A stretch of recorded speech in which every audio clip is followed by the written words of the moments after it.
Piba nole aduga sumaina haidi adu hairaga magi sordo chauna holaga seleb khrade ai sidoine sor fulaga misi haiba khangi baibo kamai nangau dino leisa horo adu hairaga pibando amuk sat famung duda inthure piba irengi khudang do ta pharaga ngahak tum kisangai khoba hojiki do yam nungai Iren mami talau tholaga piba amuka sunok laga phagi do bani chalo chak thong jauro hoi ando haran laga Iren thokre piba de nok laga lehore Iren chak thong na hauzik piba ge maong matau do ningsing laga mathanta nole yai khom basu washroom da changluraga kisan da changlakpani adubu Iren na matom ta nok laga leramba da mathanta khale koi na man tawishina Iren do maithong do adom mamon taraga leiri ya khomana sat hairi ngawra batawidina Iren do noklamba maithong do khangan hanjilaga dada machan nang bu kai darage ba natom to no ido dada kem tawde ba adubra hajida to na ai fuge na tanarak do adu ningsing laga samnokning ba pharak ba nang soba ai di pakhalure adu dada ngarang da to na ai phone na marabi ngarang nang da to na hai da to se machinam yawina mina hagi tawraga mana hana hairamine nangi da ton ta di nang amusu fubi jani Iren sanole aduga dada da ton di ai nangam bane ma se hana di yam kiram bane ba ado hojik di phagi yam taida kariya ba Iren do khangaude yai khombagi manakta sasangsilaga dada ai na haja haikibado da don se ai na kibana haibani ko yai khombado nokpada loire mani shala nang na ise su ustri se kayino ba Iren do yai khombagi matungda hairab lotlaga maithong do septharaga bibada tap makai sugale aduga maraiga do tingthokdana loire laknariba Piba yam sauning bani aduba masu khangaude nokthore kai man do isibo Iren do satharaga lanzu dabiga saraga amu hari as kai duno amta thongna khroba jakse wai sanam da thongoge ba hoi thongor ai di lekini adude dato jakse dato noina thongoragera ai di kaige jakam thongning ba man ba sajalo shiluko ai thabuk chatoini Hoiba asumna ngaki matong chaksu loyaduna mahai chaksana kre Iren so musil manau aniga punna chamina horabani Phazabido ayukta kai thenda chatuna imungi awat apa lairubaga kai ga tawbada hana yam thengkre yom yorakpada nuksanaga sabani pocha yawba khawdu pairaga sorgado chauna holaga imunglomda changlakpani adubu Irenna Fonda nokna wari sanaraga lerambada ubada khoidau sagatpada loire mana pari ba khawdo sarup tawraga laimaida pop hekta thadai Iren de phazabi hale e haiba khangjaba sunati adubu tunglomdagi ayakpa khonjenda he kana gano nana wari sanari do Iren khangboi lakboi satyeng thorakpada makotagi fondo laimaida oina takre aina somda nungsa maraksida imungi awada pa layuraga halai minai dongna wabaga khangdangai aduga nang maharani sadana nungaina nayaga higatana warigi sadana lairamini ne hayo kanano nana wari sarido Iren di phazabigi isaududa pakhatpana kemte khumbaga ngamdre aina hangise kanadano honda wari sanaramliba midusto tabro haiduna dum leire line do sutattabanina phazabina ngangliba mayamdo loina natrabasu khara makhai tari bani ima ai da tonga Iren de ningai dana tamlaga lairami madu ubada bibando sor sangna amutang holaga ai ne de somda ko thiri aduga manasida kaya da nungai na tamlibano adu hairaga isi sina tamlibi Iren gi manhakta tamna sangsilaga Iren gi phamungduda khuruduna hairap ngaklaga Pamtharaga nuksina hari aide kayada pakhaluraba duminena makhut kase tawishe adu haraga makhutto nansinduna leibado tapna sembire adubu irende magi makhutto amu sat haidolaga masado bibaromda tho onsilaga bibagi makhutta magi makhuttana oina nansinkre sidi kamai tawdeba adu haraga makhutto tapna satoaga angawbisine doktorok sidiba adu haraga amukso nofe tawse asamna irenbo amuk tumhalaga thore aduga mamada kemta hairamdabida meeting yawa nangnanaba amuk garido thawraga sakre nakal amadana ngasidi wanglengi imungdo mi kanasu thabak sathoktriba matamni khara thengna sase haiduna makhoina kona chalasu karisu akaiba leite makhoigi mahot sanwinaba mi marang kaina le irendo matam pumbagi oina masado adum leitafum khangdabani adubu ngasidi yaikhomba amadi piba aduga wanglena magidamakta lepirabada phana wakha nungaitrabasu penthokna leba ngamjare amukta uzage phangdaba irengi momon minoksu handakti yam toina maithong maka lamna pena nokjarabani bibana khara lagna yaikhomba na khara lagna tawbada irengi minok ubada mapa ibungo wanglengi thamoidi henna penjabani phazavina thina nganglaso jairaso anauba ama amung nate aduna irenso haujikti hainare ayukto yamgan basunate thengbasu nate chakti loire adubo chajiba matamni bibaga yaikhombaga anido sumangda gari samduna leiribani aduga mapa ibunga wanglena mangolda famlaga phazabiga wari sanari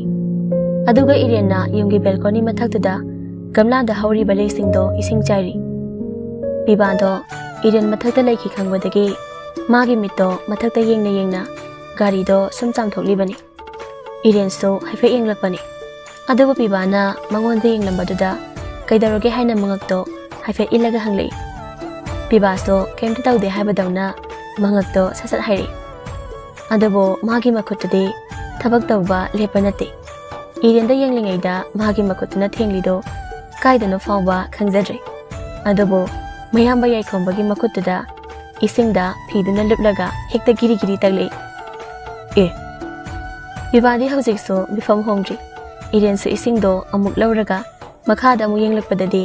bibana yaikhomba gi makutta giri giri takpada uraduna irenda noklaga khudom bido thilei yaikhomba do bibagi lingzamda set tharaga now ngawrbo toishibo biba khangbai kaiboy satchatholaga dada kaidaroge oh karino gari samiro ai samiro ba irendi nokpada loire biba khanghaudana sat haire manane ma haidi kanano biba amukso as kanam nateba dadana haiba karino ayuksida lai ka unara bro biba so tofom khangda sat haire oh onare irende bibagi matawda uraga adumang noklibani karino dana hojipu kaidagi laino ba yamngan mandro dada ai imungda amda chongki yaikhomba do nokmi tawduna lehawre biba do imunglomda hathu sangle aduga irengi manakto oina lai adubu irende leiramdre koidum chakhrajanu laiga chawhimane adu hairaga amu makhada kumle irendo isaiga nganglaga imungda thariba safa singdo daithokduna leibada uraduna is yengone isaiga ngangdana khangnebana asumna pibando yam tapna khongthangdo thanglaga irengi manakta lai aduga khanghaudana dang irenso chanana hekta khangi hoi ma minai maja kanano aise minai maja ora dato nang bungawrabo ai khangi khangbra khangna balakna de khangba taba sono sidi gari chamge haijaga kaidi yenglaga chamino khangde dadagi makhutto oina chamine na thaunote adoda to koiba chalusira kaige ai sunong phado chatpe ai kaino chalu kaino dude yadaga tokso dadaga oina chatke namaite kanino kaino da to mai bute kani haisibo mai se Thudekpu yabro? Yaradi amukta thudekpiu ba? Kaino nangna nasin asam na kalije? Dato, kaigi nangna iso asam langi se. Machin sum khume ba. Iren do nomi tawraga bibana ngangliba wahaidumak matau tamlei. Machin se sum khume ba. Bibada nolei aduga angangna irangam tawnuko. Mi laisawi pharasibu. Ado dato, dada nabanigi namanaba ahangba leibra. Amta koige ba. Khangdada aise laisabi pharakpagi ra karino nupa yang koininge adu haiba loiraga irendo masin khumlaga noglei keba kemnate nupa yang koiningbra na koiningingo misi kya lo sichuno yengo nang da halaga loi bibaso irenda laknaduna pugi haina sachangsilai aduga irenso bibana phudawre haina sofa dugi nakandada masando thaiduna hekta cheli ngai khona kaino dato ngawbro phugi na tanaradi chenba taba asumna ani do kaisen chelingai duda yaikhomba gari chamba loreduna imungda changlakpani adubu ani do koitan tanaba dona leiramba do ubada kaino nabani toridubo irendu yaikhomba gi manakta sachansilaga dada asi hingsaba sina phugi toriba aibu hingchaba iren so hande adumak hairi dada asigi kochaba sina hatke toriba yaikhomba nokpada loire dada amta hando asigi angang singan bise phuda yari dori irendu yaikhomba gi matungda leplaga lengjamdada makhut ani duna pairaga hairap cheptharaga yengle aduga mamito hairap usilaga tut ushiti somda irena tawridudi yaikhomba na udabanina bibado oina hairi yare ba irenda noklaga dada asigi mise sono jubani bibado propo heksak pa haidu oire phai khangni nang hore machan nangbo nangi datonda kari hairage hodu bro irendo sathalaga daton hek haidokpada aidi haireko daton nabuk phata tawjano karina machan dada asingang se nupa koininga haibani aduso dadaga iga ibanigi imanaba ahangba librai machan nangbo nupa koyage hairo irendo yamma taw mandana dada amasum koira sirana tawbani ado noina yadradi koirida yaikhomba irengi matawduda machan nangi wari se nungairi mamai khukanje to daton dada di saudi nangdi sawi aina nupa koyge haibagi sauridi kaigino hoi masangi nupa afaba makhalagane ko hendoini chak thinaba toroso dada hoi thabuk chatoini hoi thirage angangna lamhengano iren noklaga machinda tuntholaga haina pairamlaga kisalomda changkhre masan manaw ani deso mari inakre asam nangi haki matung thabuk chatlamdai gi mapa macha ahumdo reshin baloire iren su makhoi chatlamdai duda mangonda thoroktuna sum leiribani makhoi mapa macha ahumdo thorakle wanglena isa tombe baba salokhi ko hoi baba machan dada hoi so chalokhi ko bibana angang yangoksna ganu ko hoi ba ado machan horen kari leiroge dada ai hojiki oinandi kemta pamdi nongma dada hoina sangba namita koiba oina pubiyo aduga apambado haige aduda leibiyo ba hoine chumi isa tombina haiba koiriso masaksiga phuning banaba baba daton se sono chubani paksaudu sawbani wanglen yaikhomba ani do noklaga fare ado fazana leiramuko asumna ahomdo gari amada punna tawminaraga bibana gari do thawraga chakre iren so imunglamda changkre phajabi so makai company aduda yariba staff sing adugi monthly gi salary pinabagi damak masu bank ta amuk chakre iren mathanta ngai hawre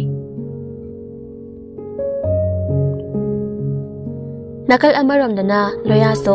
private bank hangtuna magi punsi ado mikha pondana masagi budina kiana loksingna mi ama oina ba hotnari aduga kingsanna nongan badagi namita ba phangba mabadagi paisa lawraga sahaidaba chinjak mayam sasalaga ꯇꯧꯍꯟꯅꯤꯡꯗꯕ ꯊꯕꯛ ꯉꯥꯛꯇꯅꯤ ꯇꯧꯔꯛꯂꯤꯕ ꯄꯥꯎꯗꯣꯟ ꯑꯉꯛꯄꯅꯤ ꯃꯥ ꯃꯉꯥꯏꯔꯦ ꯃꯆꯥꯕꯨ ꯅꯤꯁꯥ ꯄꯤꯖꯕ ꯇꯝꯕꯤꯈꯤꯕꯁꯦ ꯑꯔꯣꯟ ꯑꯊꯨꯞꯀꯤ ꯀꯔꯕꯥꯔ ꯇꯧꯕꯗ ꯃꯤꯅ ꯈꯪꯈꯤꯅꯤ ꯎꯈꯤꯅꯤ ꯍꯥꯏꯗꯨꯅ ꯄꯨꯔꯛꯈꯤꯕ ꯄꯣꯠ ꯑꯗꯨꯒꯤ ꯃꯍꯥꯎꯗꯨ ꯃꯆꯥꯅꯨꯄꯥꯗ ꯑꯣꯏꯅ ꯇꯦꯁ ꯇꯧꯍꯟꯈꯤ ꯃꯗꯨꯗꯒꯤ ꯉꯁꯤꯗꯤ ꯀꯤꯡꯁꯟ ꯅꯤꯁꯥꯒꯤ ꯏꯄꯥꯛꯇ ꯏꯔꯥꯛꯅꯕ ꯃꯤꯁꯛ ꯍꯥꯏꯗꯨ ꯑꯣꯏꯔꯦ ꯑꯗꯨꯕꯨ ꯄꯥꯎꯗꯣꯟꯒꯤ ꯅꯥꯄꯟꯗꯤ ꯍꯧꯖꯤꯛꯁꯨ ꯍꯟꯗꯦ ꯑꯍꯦꯟꯕꯕꯨ ꯄꯥꯝꯗꯕ ꯐꯖꯕꯕꯨ ꯎꯔꯒ ꯀꯂꯛꯇꯕ ꯑꯍꯥꯎꯕ ꯆꯥꯅꯤꯡꯗꯕ ꯀꯅꯥꯕꯨ ꯂꯩꯕꯒꯦ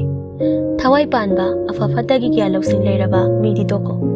ꯁꯥ ꯐꯥꯎꯕ ꯑꯍꯥꯎꯕ ꯆꯥꯅꯤꯡꯉꯤ ꯅꯨꯡꯉꯥꯏꯕ ꯄꯥꯝꯃꯤ ꯑꯗꯨꯕꯨ ꯈ꯭ꯋꯥꯏꯗꯒꯤ ꯄꯨꯛꯆꯦꯜ ꯄꯤꯛꯄꯗꯤ ꯃꯤꯑꯣꯏꯕꯅꯤ ꯄꯦꯟꯊꯣꯛꯄ ꯍꯩꯇꯦ